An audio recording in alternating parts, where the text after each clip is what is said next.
homegirls, and every human in between. It's your girl with the locks, and welcome to another installation of Storytime Tuesday on Bear With Me.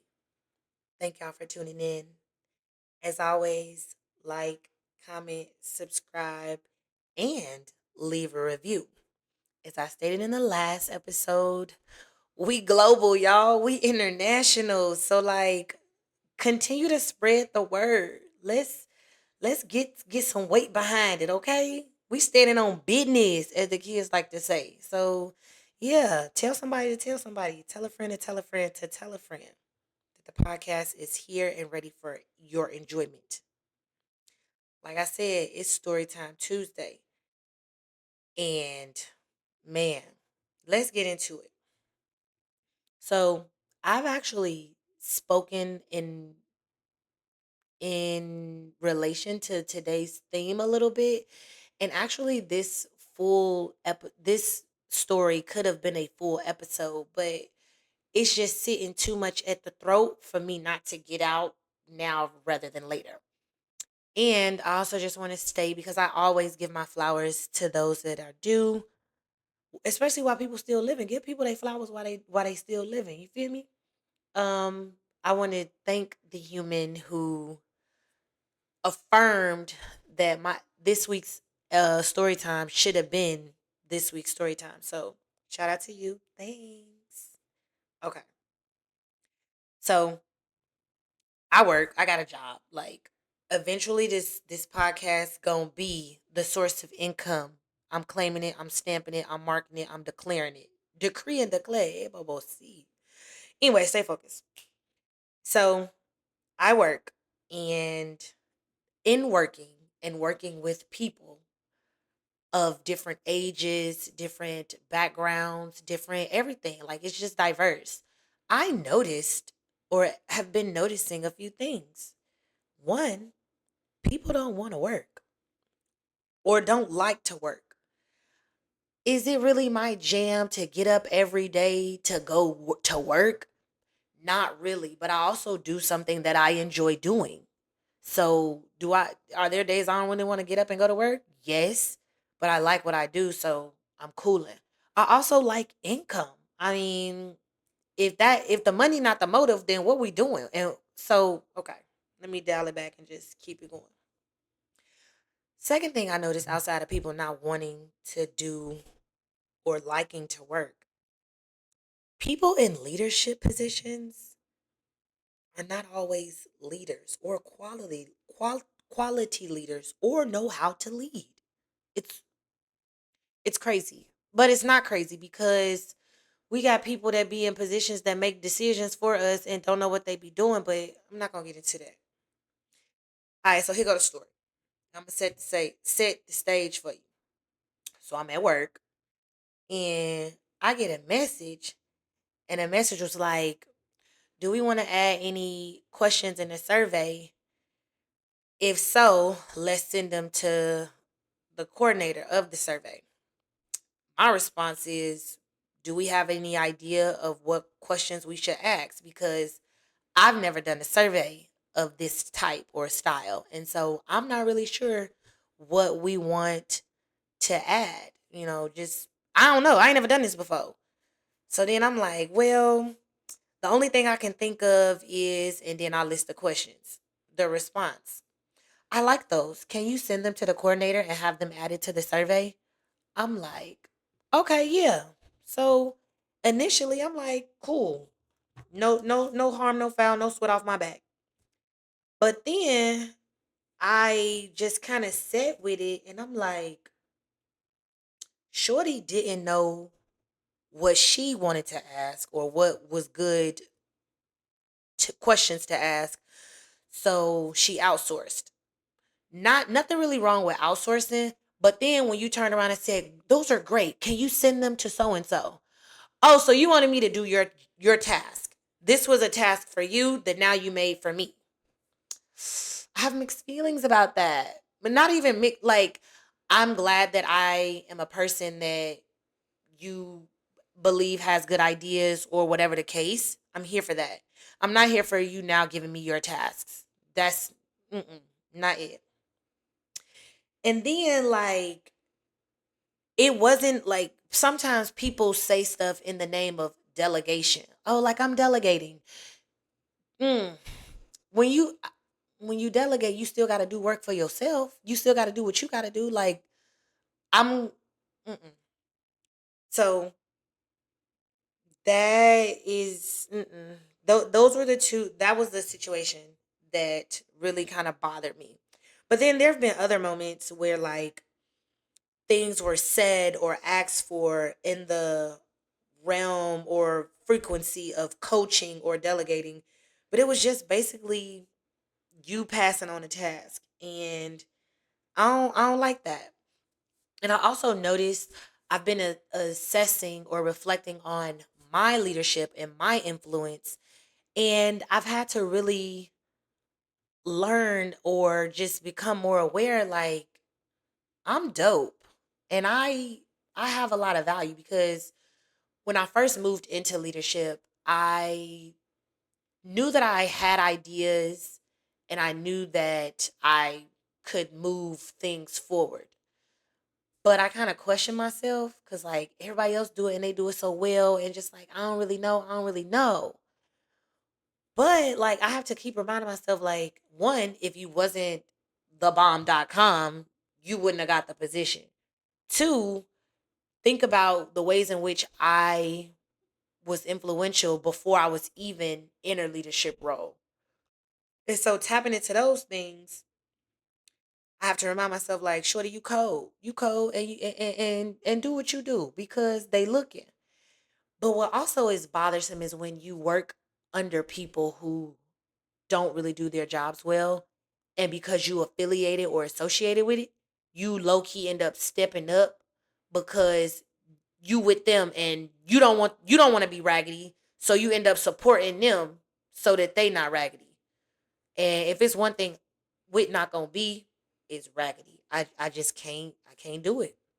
It don't feel good. It don't look good. So nah, that's not it. So like I say, and I might make this a full out episode when it comes to leadership because um there's like the imposter syndrome. Oh my gosh, you know what? We just gonna talk about imposter syndrome right now because I see it sometimes and I'm just like, not well, I don't know that I ever saw it in myself, but there are times where I've definitely doubted. Yeah, no, I'm gonna say it. Yes, yeah, be vulnerable. Yeah, there are times where I've like had imposter syndrome. Like, I don't know that I'm capable of doing XYZ or being able to uphold XYZ. And so that's real. But when I see it in like other people, it makes me really uncomfortable because this is one that really I'd be like, ooh, when people echo another person to make sure that they are contributing something in the room. I agree with that because and then you restate everything that I said, or it's like you state everything that I said and you don't say I agree with. Like you just out here as if those was your own thoughts. Like, bro, that stuff be bothering me because people really be out here acting like they really moving and doing, and whole time they just repeating or copy pasting what somebody else done. So, not a good look. But that was just a very quick story time. Like I said, it might be a full like leadership workplace series coming up because I feel very much how you say I feel passionate about leadership and I'm in a very interesting place like continue to pour into my podcast or continue to give energy to what I do. I would I'm gonna do both regardless right now, but like eventually, well, why can't I do? I could do both. Eventually, I might talk about what I do for work in my podcast, but not right now. But I like what I do, and I also like doing this podcast. But the residual is paramount, if you will. But now I feel like I'm rambling, so I'm gonna just go ahead and just go to the next segment. Because it's Storytime Tuesday, we have a jams of the week. And I had to go to my music app to see what jams I've been jamming lately because I'm like, dang, ain't nothing really been on repeat for me. But then I was like, what you been listening to when you go to work? And so lately when I've been going to work, I've been listening to this DJ from my college. He was like the campus DJ. He DJ'd all the parties, everything like that. Dope, cold, decent on the turntables type. And he started making mixtapes or mixes. And then he started like posting them or like y'all, I can't even really remember how I have these after over 10 years. Like this man started making these mixtapes, I think in like '09 type, '09 2010. And I still got them on a USB. And I'm like, dang, I done had this USB a long time. But I say that to say, I've been listening to these mixes and I've been bumping these songs as if they are fresh drops and they're not. But you can't tell me nothing when I'm in the car vibing. I've listened to these mixes so much. I even know the little like scratches and like just the way in which the next song gonna come in and just I really be into it. So shout out to the NIU DJ. He know who he is if he watches or listens. Shout out to you. But yeah, that's been my jam of the week or weeks because I know I ain't been here since the 30th. But bi-weekly. And now it's also time to give an update about Game of Thrones. My goodness. I've I thought that by the next episode I would be on season 4. However, I'm not because the Olympics had me in a chokehold.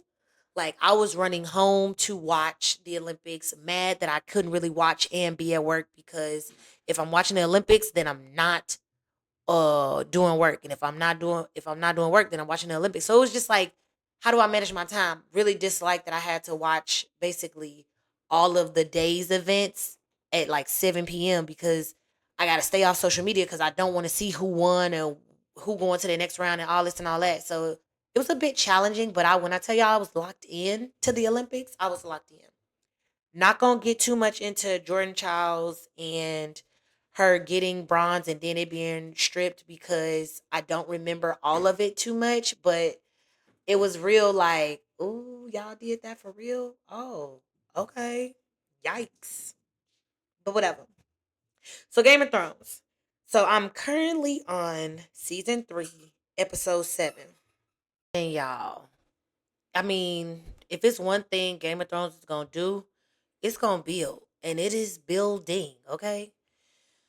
One, they keep introducing new players. I mean, characters, and it's throwing me because I'm like, wait, who is who? Where they? What island or country they live on? And where is this? And who they really? It's a lot, and I find myself really listening for names, and it be a lot sometimes because I feel like every 3 episodes it's a new person I got to keep up with.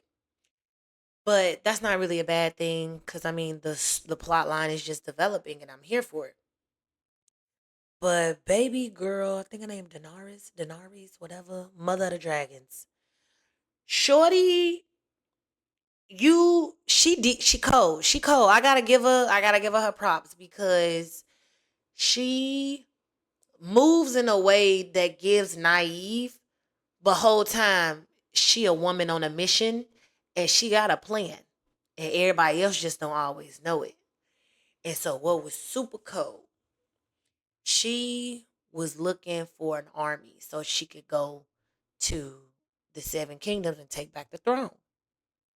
So she went to some place, the Unsullied or something like that, and she wanted an army. Dude trying to come for her. She young, calling her a B, calling her all, just being disrespectful to her. Like, girl, what? You ain't got no weight. You ain't got no money. So he talking about his army, and it's an army of slaves. Like they are slaves in this community country. I don't really know what these things are really called, but in his village is what I'll call it. They got people that are enslaved and they make them the army. and they train them up from when they super young, and they gotta fight to what it's just all real lawless in this sense in a bit. Like the way y'all he walked up to one dude, took his knife out his belt and cut his nipple off. And dude didn't flinch. Dude didn't say nothing. And then she was like, "Why you do that?" And he was like, "What they need nipples for?" And the Unsullied are, and he came said some little spiel, and I was like, "Bro, you low key kind of crazy." But okay, I'm gonna let you make it. So she was like, he was like, "How much you got?" And he was like, "I got 8,000." She was like, "I want them all." He was like, "Girl, you ain't got 8,000 worth of you ain't got what you ain't got no money to pay for 8,000 army members." And so she was like, "I got dragons." And he was like, "What?" And so cuz dragons ain't been around in hundreds of years, so if you say you got a dragon, that's it. So her advisor or whoever, I can't remember, Jara, something like that. He was like, "No, no, don't do that. Dude, you can't give away your dragons. Don't do that. It ain't worth it." Woo woo, doubting her in front of him. And she like, "Don't ever do that or whatever, whatever." So she give up the dragon, and the army is now hers. And so dude said, once the army is yours, they gonna listen to everything you say. So the dragon, he got the dragon on this little leash, and the dragon just flapping, just going to town. Cause obviously he ain't being held by his mama, so he ain't really listening type. And so he was like, "I can't calm the beast." And then she was like, "Jakaris," and that means fire or burn up or whatever, and burnt Buddy up to a crisp. And then she told all of her army men to unshackle every other slave enslaved person that was there and kill everybody but spare women and children. Basically destroyed that whole little village or whatever. Shorty was cold for that. And then what happened? She got her dragon back. So she did good in that sense. I was like, "Okay, I'm here for you. You doing your thing right there," because you was kind of moving real sus, and I'm like, I don't really know. And then let me talk about Jon Snow. Now I told y'all that's a beautiful man. He is no longer with the Night Watch, and now he's with the Wildings, because the White Zombies is the White Walkers. Yeah, the zombies is the White Walkers, and the Wildings is the people that live beyond the wall. He was supposed to kill baby girl, never killed nobody, so he spared her. She ended up, how would you say? She finessed him and ended up getting back with her people. And the whole time she checking for him, and she just really trying to press this man to have sex with her. And they end up doing it, and now she like she already know that he low key not really a member of the Wildings to fight back whatever, but she kind of riding with him to see what he finna do or how he finna move. But I'm like, bro, why you hit? Like, leave her alone. Why would, like, you don't you are she whole time peeped your game from every step of the way since they first met. She peeped his game. She peeped the fact that he had never killed nobody. She peeped the fact that he was a virgin. She peeped the fact that he low key to playing both sides. Like, she peeping. So I wouldn't give up no more cards to Shorty. Or he might have, sucked her in so that he could be able to use her to his advantage. I don't know how it's gonna unfold, but I do know he just a bit too naive to really be moving however he finna move. So that's finna be interesting. Then there is Theron, something like that. I forgot his name. This little boy. Mm, mm, mm. He My friend had told me I'm gonna end up having mixed feelings about him. Like, I would be empathetic, but I would also kind of dislike him. And while I kind of dislike him, I do find myself empathizing with him because he's being tortured now, and I don't know who these people are. No, I do know, but I can't remember, and I'm still kind of confused on why Buddy out here torturing him. But whatever. And I feel bad because he just wanted his daddy approval after his daddy never came back for him when he was enslaved. Well, he wasn't really enslaved, but he was taken as a captive for Ned Stark's family or castle or community village, whatever you want to call it. I don't really know what to call these places. Like, what? But I got mixed feelings about him. Then there is Lord Stannis and how he's with this, what's her name? Woman. She be wearing a red cape and she's some type of witch, if you will. And he really be listening to her and just following behind him. I mean, following behind her and be eating up everything that she be saying. And everybody, when I talk to them about like me just now watching Game of Thrones, they keep bringing up this red wedding. I cannot wait to get to the red wedding. I hope that's the name of the episode so I know what I'm about to get into. Like, oh, this is the one. Let's lock in. But that is Game of Thrones so far. I'm enjoying it. Like I said, now that the Olympics are done, I can go harder with watching more episodes. And so I look forward to that. I want to end by just telling anybody who listens, if you are a leader, continue to lead, stand behind, or stand on business regarding whatever you are passionate about and whatever you contribute, because you wouldn't be in that position if you didn't have the skill set. But as always, wishing you love, light, laughter. And I enjoyed y'all. Thanks y'all for listening. Like, comment, subscribe. Tell a friend to tell a friend to tell a friend. And be well. Until next time.